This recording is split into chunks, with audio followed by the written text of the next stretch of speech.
Au commencement de ce bloc de conférence. Bonjour, je me nomme Yvon Sévigny, en remplacement de M. Duquerel, et je vous souhaite la bienvenue à la session C, données et territoires, dans le cadre de Géomatique 2013, initiée et organisée par la CSG, section Montréal, en collaboration avec la GMQ et OSGO Québec. Nous vous rappelons qu'il est important de bien éteindre vos appareils cellulaires. Les présentations de cette session seront d'une durée de 20 minutes, incluant la période de questions. Alors, nous allons débuter par la première conférence qui s'intitule La géométrique au service de l'évaluation de Québec, qui sera présentée par M. Richard Côté et Steve Guillemette. M. Guillemette est conseiller en système d'information. M. Guillemette est titulaire d'un baccalauréat en géométrie et télédétection de l'Université Sherbrooke. Il cumule 16 années d'expérience en géométrie, tant dans les domaines municipaux, des ressources naturelles, ainsi que de l'ingénierie. M. Guillemette travaille comme conseiller en système d'information pour la Ville de Québec depuis 2010. Il s'est vu attribuer plusieurs mandats de sorte du domaine de la géométrie, tels que le développement d'outils géométriques pour le service de l'évaluation, le volet géospatial de l'initiative Ville intelligente d'IBM et l'intégration et la diffusion de la méthode 3D pour la Ville de Québec. M. Guillemette est président élu de l'Association canadienne des sciences géométriques et membre du bureau de direction de la section Champlain de cette même association. Nous avons aussi comme collègue conférencier M. Richard Côté. Alors, M. Richard Côté a l'emploi de la Ville de Québec depuis 1985. Il est actuellement directeur de la division industrielle, commerciale et institutionnelle au service de l'évaluation. Il est membre du comité directeur de la carte interactive de la Ville de Québec. Devenu évaluateur agréé en 1994, il a enseigné comme chargé de cours à l'investissement immobilier à l'Université Laval de 2003 à 2011. Il agit également comme formateur dans le cadre du programme de formation continue et professionnelle de l'Ordre des évaluateurs agréés du Québec. Président de l'Ordre des évaluateurs agréés du Québec depuis 2013, il est impliqué dans plusieurs comités de l'Ordre, tels que le comité de déontologie, comité des évaluateurs municipaux, le comité ad hoc sur la formation de la modernisation et bien d'autres. Il a été vice-président responsable de la formation et par la suite, premier vice-président responsable de l'éthique professionnelle.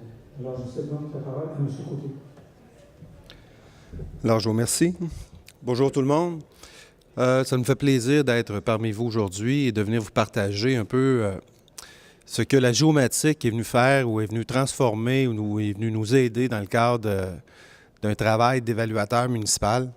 Et je ne vous cacherai pas, lorsque Steve m'a demandé de venir vous donner une conférence avec lui, j'avais comme pas le choix d'accepter parce que un collaborateur au niveau des services de technologie de l'information en géomatique et avec tous les outils que ça nous donne et la facilité qu'on est capable d'avoir, j'aime aussi bien l'avoir de mon bord. Merci. J'espère que tu vas t'en souvenir, Steve. Puis, un des éléments importants en évaluation municipale ou bien dans le travail de l'évaluateur, en fait, outre les caractéristiques physiques d'une propriété, vous savez, on a évalué une maison, la qualité des matériaux et tout ça. Je vous dirais, ce qui est très, très important en évaluation, il y a 3 facteurs. C'est la localisation et la localisation. Donc, la géomatique, ce qu'elle vient faire, elle vient nous aider de façon exceptionnelle, je vous dirais, dans le cadre du travail, pour rapidement être en mesure de comprendre des fois des transactions, les ventes qui surviennent, ne serait-ce que des grands terrains, des configurations de terrain particulières, des dénivellations. Et au cours de la présentation, je vais vous montrer aussi différents outils qu'on a à partir de la carte interactive. En fait, ce qu'il faut comprendre, c'est qu'au niveau de la loi sur la fiscalité municipale, il y a comme 4 fichiers qui sont obligatoires que l'évaluateur municipal doit conserver. On a la matrice graphique. À l'époque, c'est une matrice graphique qui était papier. Pour les plus vieux, ceux qui connaissent ça, nous autres, on avait ça, des gros frigidaires. Puis lorsqu'on devait faire une modification, par exemple, quelqu'un qui a un terrain de 10 000 pieds, puis il veut le subdiviser, terrain de 5 000 pieds, à ce moment-là, on dessinait. J'ai commencé comme ça, là, faire du découpage, puis là, on dessinait, puis on mettait des superficies et tout ça. Aujourd'hui, on est vraiment, vraiment rendu loin de ça. Et la consultation, se faisait vraiment avec les plans. On appelait ça des frigidaires. Là, on sortait nos documents et c'était excessivement difficile. Début des années 2000 est arrivé à la Ville de Québec la carte interactive. Donc, un outil qui est déployé à l'ensemble des employés de la Ville sur lequel est affiché plusieurs informations, dont plusieurs données provenant du rôle d'évaluation, ainsi que d'autres services aussi. Par la suite, ce qui a déclenché de façon importante les outils géomatiques, c'est arrivé, je vous dirais, aux alentours de 2009 avec Google Earth. On avait acheté au bureau un logiciel pour faire l'évaluation massive. Nous, à la Ville de Québec, on a environ 170 000 unités d'évaluation, donc immeubles à évaluer. Et la section résidentielle compte pour environ 145 à 150 000 propriétés. Il y a 15 évaluateurs, ça veut dire que chaque évaluateur peut être responsable. Là, il y a des évaluateurs qui sont responsables d'environ 20 000 à 25 000 unités d'évaluation. Donc, on a besoin d'outils performants qui procèdent rapidement à l'évaluation. Et notre fournisseur informatique nous avait proposé d'intégrer dans notre logiciel Google Earth. Vous vous souvenez au début, quand on a regardé ça, en tout cas, moi, je ne suis pas géomaticien, mais je vais vous dire de quoi. Quand j'étais à la maison chez nous, puis je cliquais là-dessus, puis là, tu vois la Terre arriver, puis, tu sais, ça, comme dirait l'autre, ça flashait. Et imaginez-vous qu'un contribuable arrivait à notre bureau et nous posait la question, il dit, regardez, M. Côté, je ne comprends pas, la valeur de ma propriété a augmenté de, je sais pas, 30 %, je suis à 200 000. Et là, on partait avec Google Earth, puis on lui montrait sur l'écran, puis là, sur la Terre arrivait, puis là, ça lui montrait des ventes dans son secteur. Fait qu'il repartait, puis il me donnait la main, puis il disait « Ouais, vous connaissez ça, bel job ». Ça, c'était la première étape. Puis quand on cliquait sur le bouton, là, on avait la photo, certaines caractéristiques, puis on avait cet outil-là, ce premier outil, puis on s'est dit « Voici une fenêtre d'opportunité, voici où est-ce qu'on est rendu ». Puis là, on a décidé de s'investiguer davantage là-dessus. En parallèle à ça, l'Ordre des évaluateurs a développé une formation en géomatique qui est donnée par un des membres là, qui, je crois, qui est ici, un géomaticien évidemment, et quelqu'un qui travaille également à la Ville de Trois-Rivières, qui eux, d'ailleurs, sont relativement avancés là-dessus. Et on a assisté, nous, à la Ville de Québec, à ces outils-là, puis on a regardé le potentiel que pouvait nous donner la géomatique dans le cadre de notre travail. En 2011, on est débarqué à la Ville de Trois-Rivières pour regarder vraiment ce qu'ils faisaient. Et on est tous confrontés avec cette réalité-là. On doit, de nos jours, être plus efficient, plus efficace, au meilleur coût possible. Et on a découvert que cet outil-là, sans fin, presque, sky's the limit. Donc, on a commencé pour le rôle 2013 à utiliser beaucoup la géomatique. Et parce que c'est en 2012 qu'on a eu la nouvelle carte interactive, la version 2, à laquelle on a pu personnaliser certains éléments pour pouvoir faciliter notre travail. Essentiellement, on utilise chez nous, et là je vous parle vraiment au niveau du service de l'évaluation, principalement il y a environ 5 utilisations qui est vraiment développée, surtout pour l'évaluateur. Donc on a le rôle comparatif, toutes les ventes des propriétés qu'on utilise dans le cadre de la confection du rôle d'évaluation, de la mise à jour, DDR, c'est les demandes de révision, donc les gens qui contestent l'évaluation. On a aussi l'orthophoto, l'inspection résidentielle et pour la première, je pense que c'est une première au Québec, on va vous la présenter tout à l'heure, explorer le marché de mon secteur. Au niveau du rôle comparatif, juste pour vous expliquer c'est quoi en fait un rôle comparatif, lorsqu'on dépose un rôle d'évaluation, on fait différents scénarios, on met des paramètres d'évaluation dans le système et que ça calcule selon les différents, s'il y en a qui ont fait des travaux en fonction du marché. Puis après ça, il faut comparer avant puis après. Donc, je vais vous montrer à quoi ça ressemblait. La suivante, c'est? Oui. Avant l'arrivée de la géomatique, notre rôle comparatif se faisait dans Excel. Donc, pas très, très visuel. Et là, on descendait. Puis là, on comparait avant, après, puis on focusait sur les écarts en fonction des différents secteurs. On prend un secteur, une unité de voisinage comparable, puis là, on regarde ceux-là qui augmentent plus que de la moyenne. Si la moyenne est un exemple à 30 %, on va commencer à tous ceux-là qui augmentent à 70 %, puis après ça, on va aller de 60 à 70 %. Et là, on avait très, très peu d'outils, pour ne pas dire pas d'outils, pour comprendre rapidement, prendre des décisions, dire « OK, je comprends, le terrain est plus grand, il y a eu telle donnée ». Au dernier dépôt de rôle, voici ce qu'on a intégré. En fait, notre fichier Excel, puis là, au niveau technique, là, Steve va être ici pour répondre à vos questions. Là. Nous autres, on a dit, c'est ça qu'on veut, puis Steve, il dit, on va s'occuper de te le livrer. Donc là, on s'en va dans un secteur. Vous voyez le vert foncé. Toutes les couleurs correspondent à des échelles de variation de valeur. Donc, le vert foncé, ça, c'est eux qui ont augmenté le plus. Par exemple, rapidement, pour un néophyte, quand on regarde ça, ça veut à peu près dire que c'est que les grands terrains ont augmenté plus que les autres. Et là, on en a d'autres plus bas. On a vert et orange. Et là, l'avantage que ça a, c'est qu'on vient cliquer. Par la suite, on a certaines données propres à la propriété et on est en mesure de savoir, OK, je comprends pourquoi il a augmenté, par exemple, de 180 %. C'est qu'il a peut-être procédé à un agrandissement, il a peut-être fait des rénovations importantes ou peut-être ne serait-ce qu'une correction. Dans le sens que avant, lorsqu'on fait notre rôle comparatif, ça se peut que la propriété était sous-évaluée de façon importante pour des problèmes. Quand on a 170 000, ça se peut que, pas ça se peut, en fait, on se trompe sur quelques-unes. Puis c'est rare que le contribuable nous appelle pour nous dire « Je suis à 20 % moins cher, j'aimerais ça payer un 200 $ de taxes de plus. » Donc,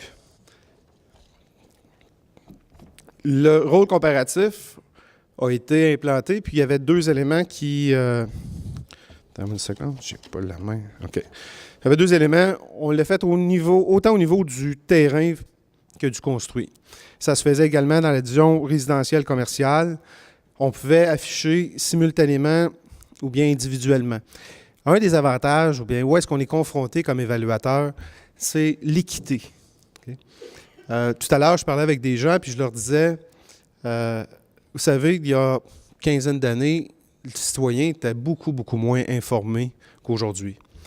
Aujourd'hui, l'information circule rapidement, tout est sur Internet. Il y a 15 ans, quelqu'un recevait son compte de taxes, il le recevait à l'hiver. L'hiver, c'est rare que les voisins se parlent. Donc, il ne savait pas si le voisin va augmenter plus ou moins que lui. Tandis qu'aujourd'hui, il s'en va sur Internet, capable d'avoir la valeur du voisin à côté, a une copie de son compte de taxes, capable de savoir le prix que quelqu'un dans le secteur a payé. Aujourd'hui, au Bureau de la publicité des droits, tout est public. Donc, ça nous oblige d'être encore plus précis, plus performant.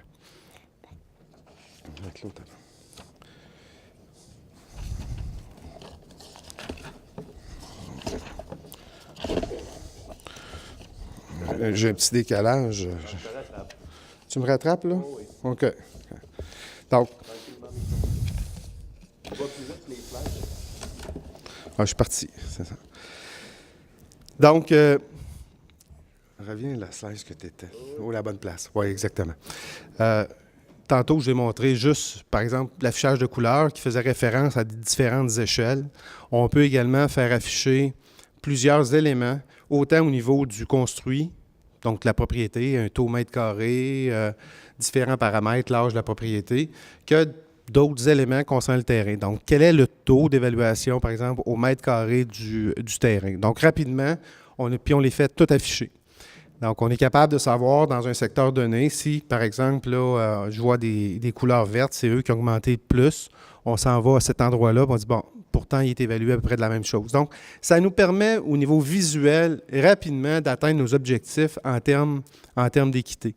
Et on s'en est rendu compte, dernier rôle, on a eu beaucoup moins de téléphones qui concernaient l'équité. Pourquoi que mon voisin c'est de temps? Pourquoi que mon terrain est plus évalué que le voisin? En évaluation, et les tribunaux l'ont dit, vous savez, l'évaluation, ce n'est pas une science exacte, c'est une opinion de la valeur. Et le corridor de valeur qui est acceptable, c'est aux alentours de 5 %. Par contre, je vous dirais qu'à l'époque, les maisons ont été évaluées à 60 000, 70 000. 5 %, c'était pas si pire que ça, c'était 3 000 ou 4 000 $. Aujourd'hui, des valeurs moyennes de 300 000, c'est encore le même 5 %, mais là, c'est 15 000 d'écart. Donc, il faut être de plus en plus précis. Puis, l'outil que nous avons au niveau du rôle comparatif nous a été de façon importante. Continue. L'autre d'appel. Continue. Continue. Une fois qu'on a établi ou utilisé l'outil, on a fait un sondage auprès des différents employés, puis je vous dirais, il y a un élément ou un critère négatif ou je vous dirais plus, c'est un commentaire plus constructif, qui était que les usagers veulent davantage de flexibilité parce qu'au niveau technologique, Steve va vous en parler, c'est plus un outil qui va nous afficher de l'information selon certains paramètres qu'on sélectionne. Mais ces paramètres-là doivent être au préalable programmés par notre service des TIT. Donc, on n'est pas en mesure d'établir, par exemple, les différentes plages. Par contre, tout l'aspect visuel, on a fait un pas de géant. On a trouvé des propriétés, par exemple, pas beaucoup, là, qui n'étaient pas au rôle d'évaluation. Quelqu'un qui se construit une maison sans permis, ou bien qu'il y a 7-8 ans, le permis a été perdu. Ce qu'il a fait, que Steve il est arrivé, il a pris la carte interactive avec la donnée du rôle d'évaluation, ce qui a une valeur bâtiment, puis par-dessus, il est arrivé, il a dit « Oh, il y a une bâtisse là, il n'y a aucune valeur. » On est allé voir, on en a trouvé 2 comme ça. Fait que je vais vous dire de quoi, 2 immeubles que les gens payaient juste des taxes sur le terrain. Et ça a fait en sorte que l'investissement, ne serait-ce que ça, juste en taxes, on a récupéré notre investissement. On a également trouvé, étant donné de façon visuelle, imaginez-vous le fichier d'Excel tout à l'heure, qu'on travaille avec ça, puis on fait juste vérifier des écarts.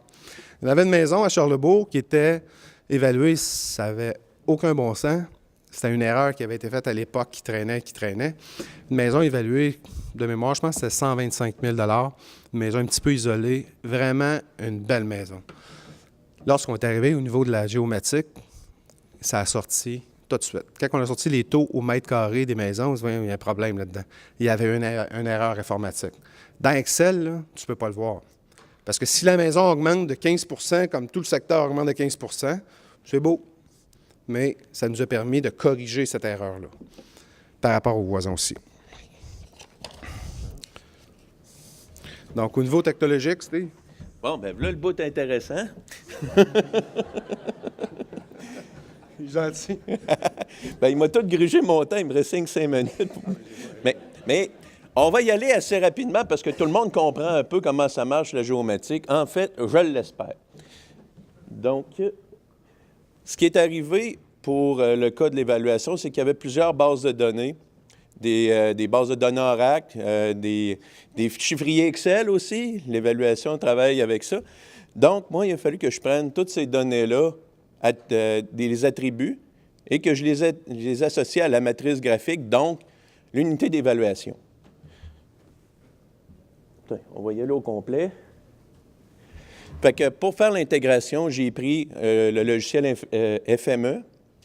Puis par la suite, j'étais bon avec ArcGIS de monter un fichier MXD.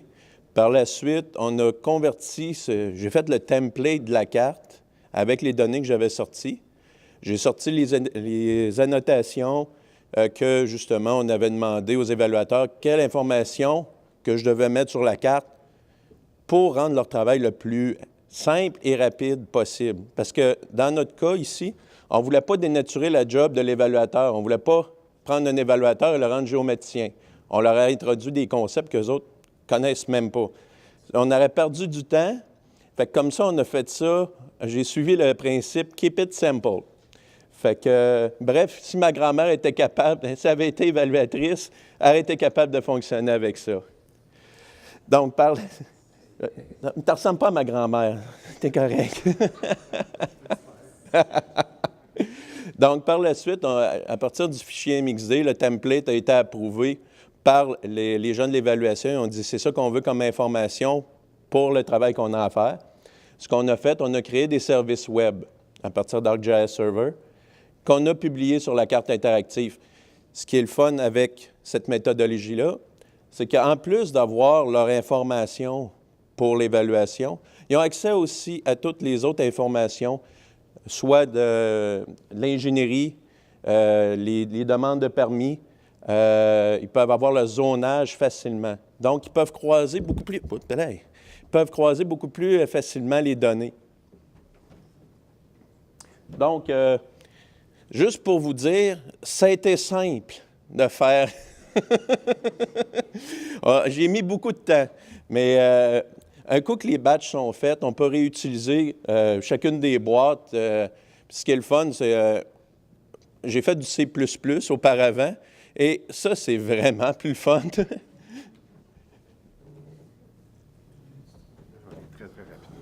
C'est bon. Là, étant donné qu'il reste juste 2 minutes, je vais passer très, très rapidement pour l'utilisation. Tantôt, j'ai parlé de rôle comparatif dans le cadre de la confection du rôle. L'autre élément, toutes les ventes qui rentrent à tous les jours sont affichées sur la carte interactive. Okay? Ce qui fait qu'on a un téléphone, on saisit dans le système l'adresse, on arrive rapidement. Là, la bulle bleue, c'est la personne qui nous appelle. Dit, oui, votre voisin s'est vendu. On clique là-dessus, on a l'information. Au niveau de la transaction, le prix de vente, la date de vente, on a toute cette information-là. Donc, les ventes, que ce soit en demande de révision, contestation, dépôt de rôle, tout est là-dessus. Avant ça, imaginez, c'était tout sur fichier Excel. On a également l'orthophoto. Citoyen appelle, on fait juste déplacer une barre, puis là, l'orthophoto 2011, on voit exactement, piscine, il y a tel élément, donc ça peut être excessivement utile. Un petit cas rapide, orthophoto 2005, du côté droit, un grand terrain, qui avait une rivière qui passait dessus. Ici, la même orthophoto, mais en 2011, il y a une construction d'un supermarché d'envergure. On évalue, mais on réévalue le terrain, personne ne conteste. Sinon, regarde, tu n'as pas le droit de réévaluer le terrain. On a été en mesure de démontrer qu'en 2005, il y avait une rivière, puis il y avait eu des travaux qui avaient été faits. Et ça, tout à partir de la carte interactive orthophoto. On a également les photos obliques qui sont excessivement utiles, ne serait-ce qu'à penser à Québec, la légionellose, ce qu'on a vécu, là, 13 morts avec 100 quelques personnes infectées. La Ville voulait trouver les immeubles qui avaient des tours d'eau. Avec la photo 2D, c'est impossible. Orthophoto, on les a répertoriés rapidement. Donc, du côté est, ouest, on fait le tour au complet avec la photo oblique. Au niveau de l'inspection, la même chose. Donc, on optimise nos temps de déplacement. Un inspecteur va, par exemple, faire une rénovation, va faire une inspection pour un nouveau permis. Avant qu'il quitte, vérifie dans le secteur. Là, on a un petit point rouge qui vient dire que ça fait plus de 9 ans que l'immeuble a été inspecté. Donc, tant qu'à aller faire le permis, il va aller également. Donc, un déplacement pour faire 2 ou 3 inspections.